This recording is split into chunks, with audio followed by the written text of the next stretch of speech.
Hi there! In this video, I'll be guiding you how to make your own cup by using a simple pottery technique. Come on, relax and have fun with Tara Putik! You'll learn how to create a handle, create a pinch cup, attach them, and finally, how to dry your work properly.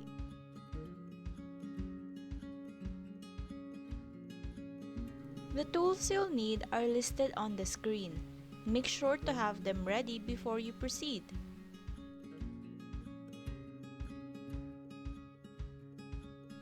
Without further ado, let's go make a pinch cup. Set aside the clay you need for your handle. You just have to pinch a part of the clay until you can twist it off. About this much clay will be enough. The rest will be used for making our pinch cup.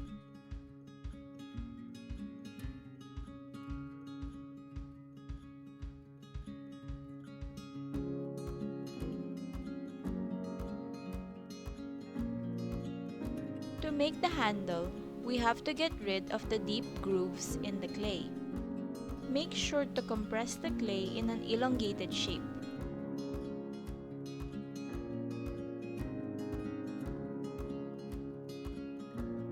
Once we've compressed the clay, we're ready to form the handle by rolling it into a coil. Spray the table with a bit of water. This will ensure that the clay will not dry out as we're rolling it.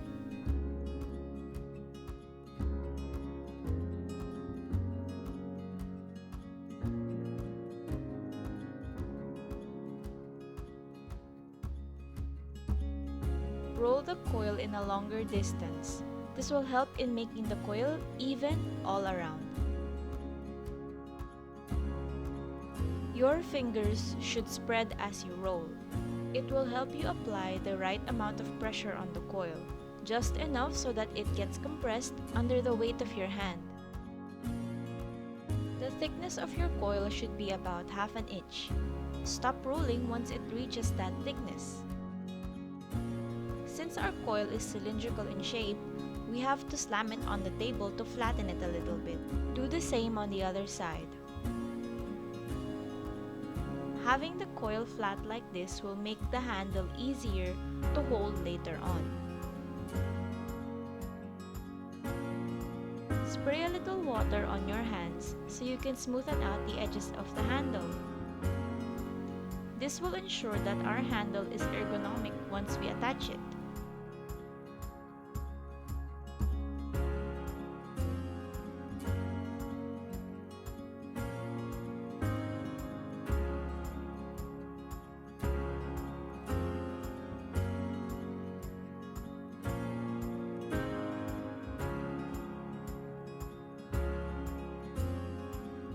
After thoroughly smoothing out our handle, we need to cut it out down to size, since we don't actually need a handle this long.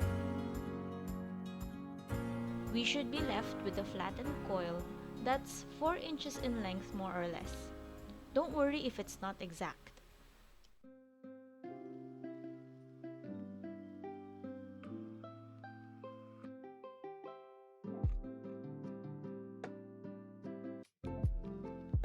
Now is the perfect time to bend the handle into shape. As a guide, you should be able to fit 3 of your fingers inside the bend of our handle. Moving on, we have to compress the main ball of clay. We have to avoid deep grooves and folds like this. To get rid of them, all we have to do is slap the clay between our palms.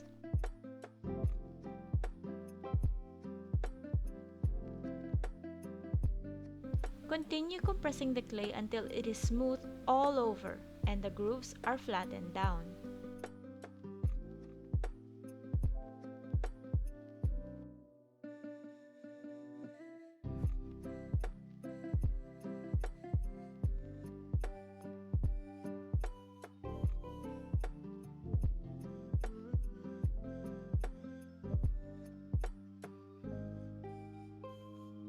Our ball of clay should look like this after compressing.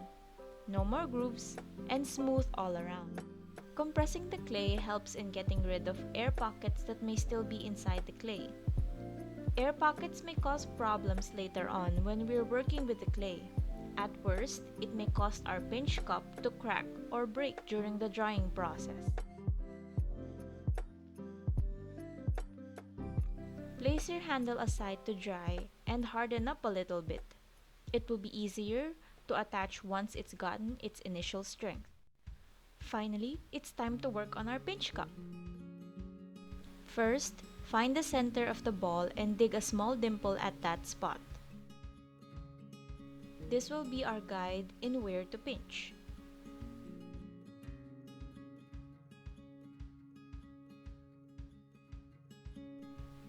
Make sure to rotate the clay as you pinch all around.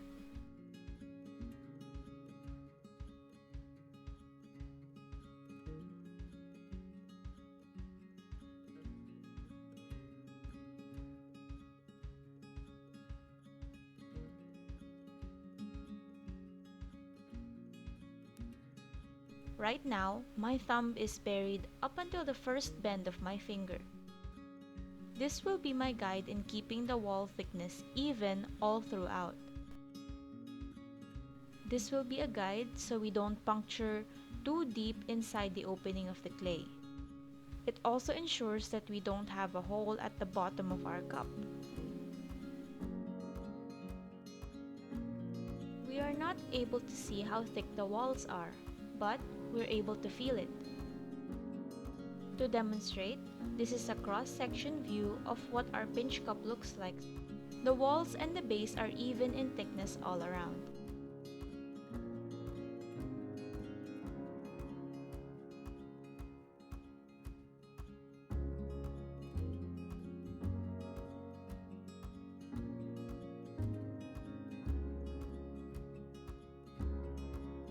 Continue to rotate as you pinch.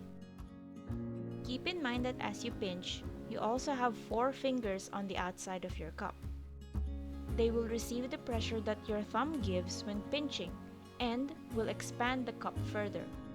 Right now, my thumb has gotten a little bit deeper into the opening. That means that the clay is slowly expanding as we pinch and rotate.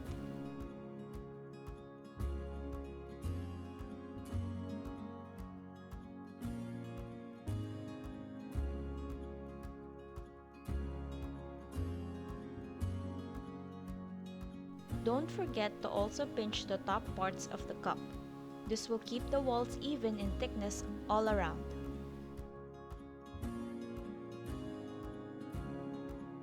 If cracks start to appear, especially at the rim of the cup, make sure to compress that area.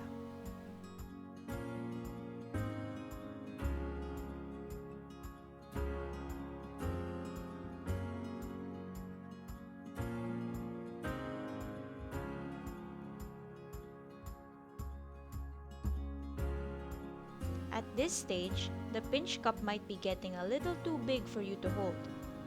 This is when we place the pinch cup on the folded cloth. This will also help in maintaining its round shape.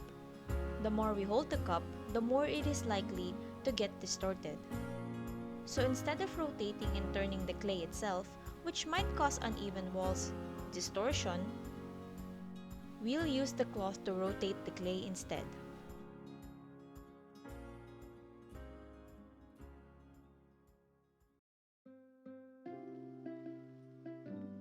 This time, we'll pinch the rim of the cup to thin it down. Since we've been focusing on thinning down the bottom, we have to do the same at the top.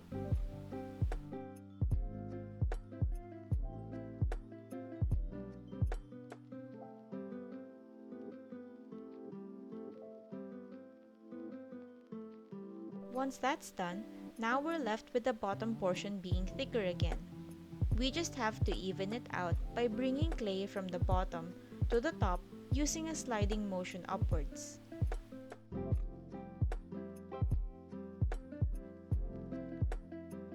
Make sure to have 4 fingers outside to support the force given by the thumb when sliding clay upwards. Again, showing the cross-section view of what the cup looks like when sliding clay upwards. We have to put a little bit of pressure when we're at the bottom, so we have clay to spread out as our thumbs go up.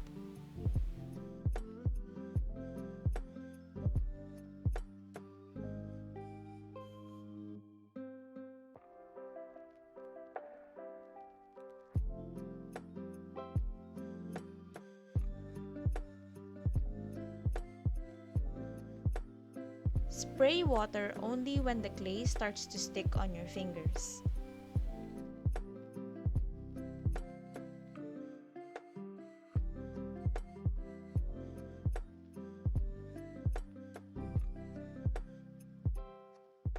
Right now, we're aiming for thickness similar to this: thinner, taller walls versus the previous version.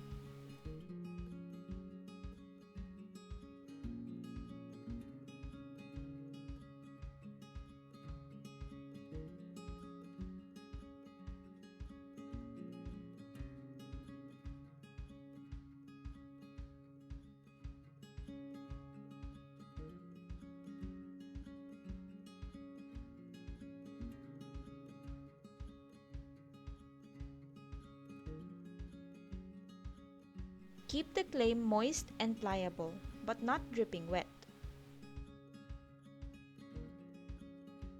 And remember to compress any cracks that may appear at the rim of the cup. Keep it smooth at all times.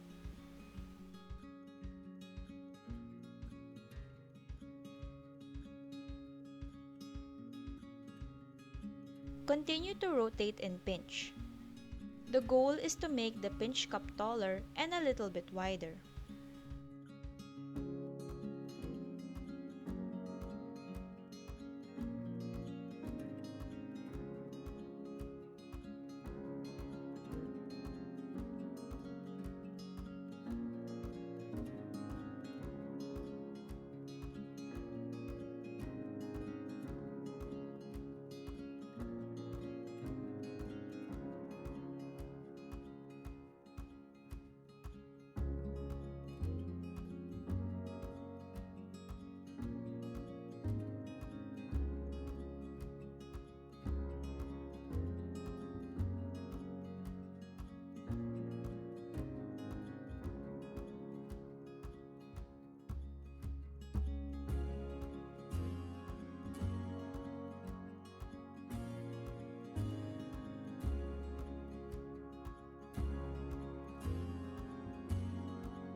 Alternate between sliding upwards from the bottom and pinching at the top.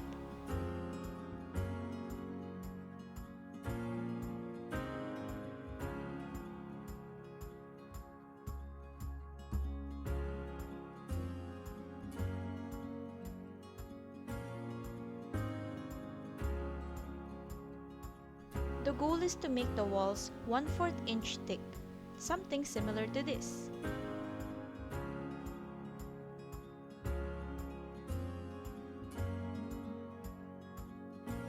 This is where we are now versus our goal.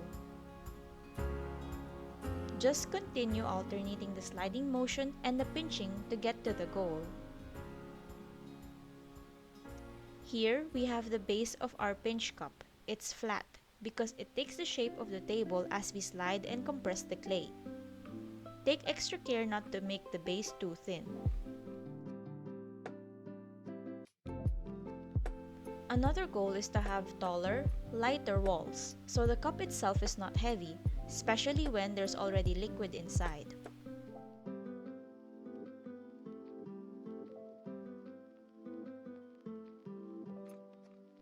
Go on with sliding and pinching until the walls are approximately this thin.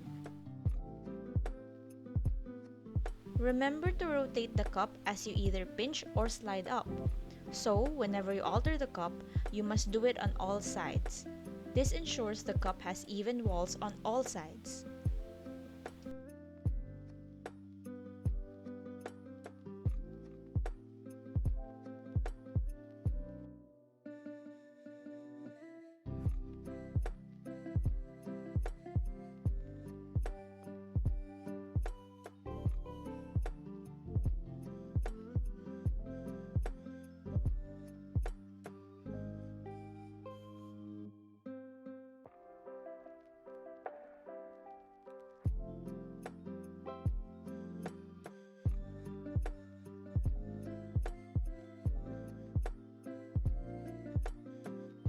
Wipe the inside with a sponge, with the hand as a support on the outside.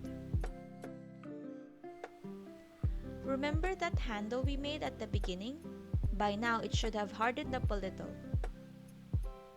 Having initial strength for the handle will make it easier for us to attach it. Cut the handle at the same angle as the wall of the cup. Make sure it's flush against the wall.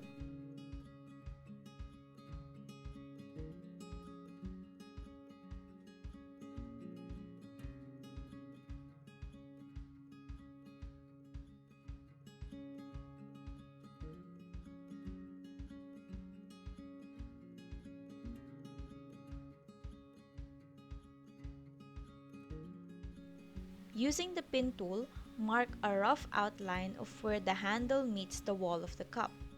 This will guide where you can score and attach your handle later on.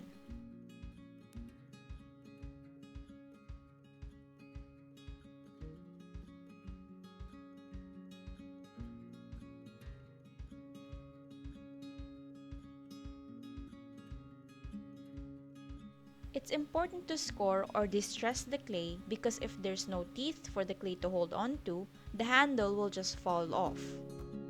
Make sure to score in 2 directions or more.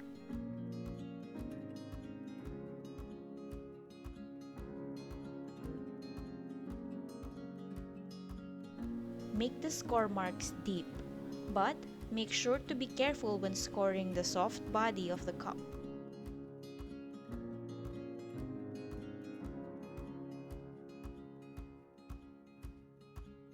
Add slurry on the score marks.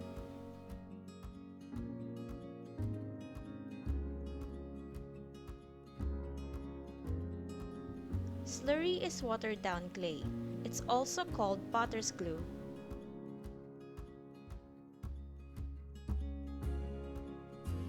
Slurry will help the 2 pieces of clay, your handle and your cup, stick together.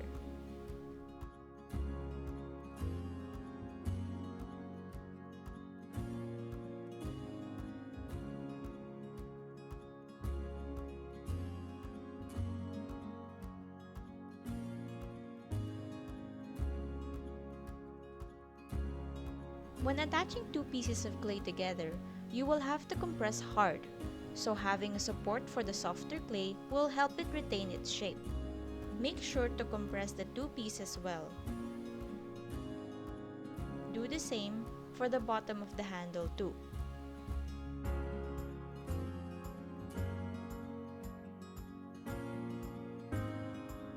Smoothen and blend the joints together.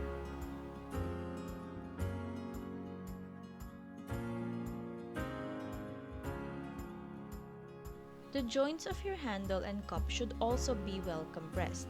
Blending and smoothing it out will do exactly that. You know you've compressed the joint well if you can no longer see where the cup begins and the handle ends.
You can also use the brush or your fingers to smooth out any small grooves or holes left on the surface of your work.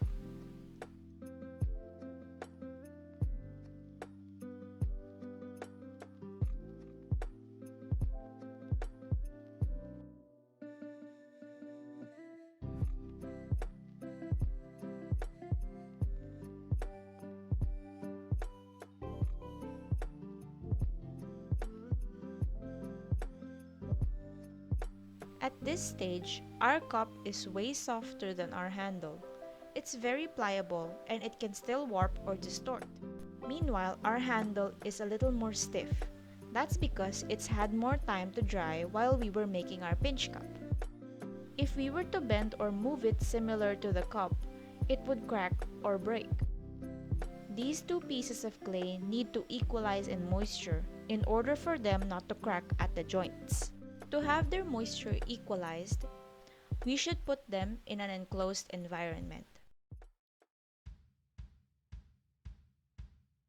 Putting our work inside a plastic bag will ensure that the handle will not come off.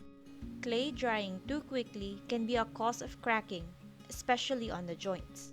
To ensure our handle stays on, we have to let our work dry slowly. Be extra careful when lifting up your work. Make sure it's well supported to avoid distortion.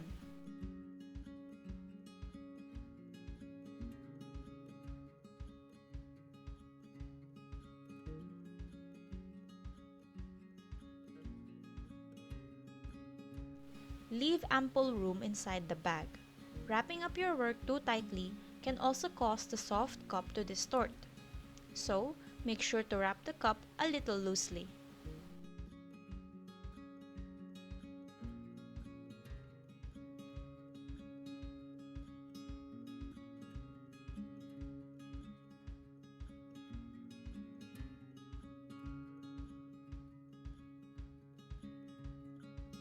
You don't have to make it an airtight seal. Remember, we need our clay to dry, but slowly. A loose tie on the bag is enough to equalize the moisture, but at the same time, it ensures that the drying is slowed down. Leave it inside for a whole day. Once a whole day has passed, take your work out of the plastic bag. It is now safe to fully dry in the open air. Monitor the color change of your clay as it dries. It should be bone dry after some time, though it depends on the weather.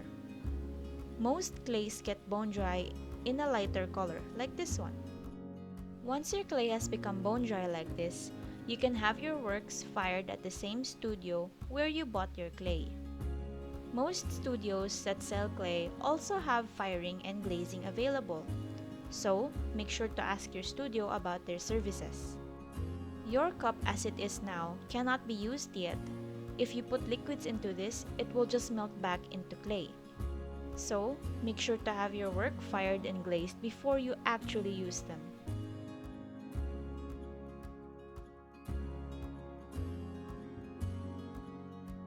That's it! You made a pinch cup! Thank you so much for spending time creating a pinch cup. I hope you enjoyed and I hope to see you in our next pottery projects here in Putik.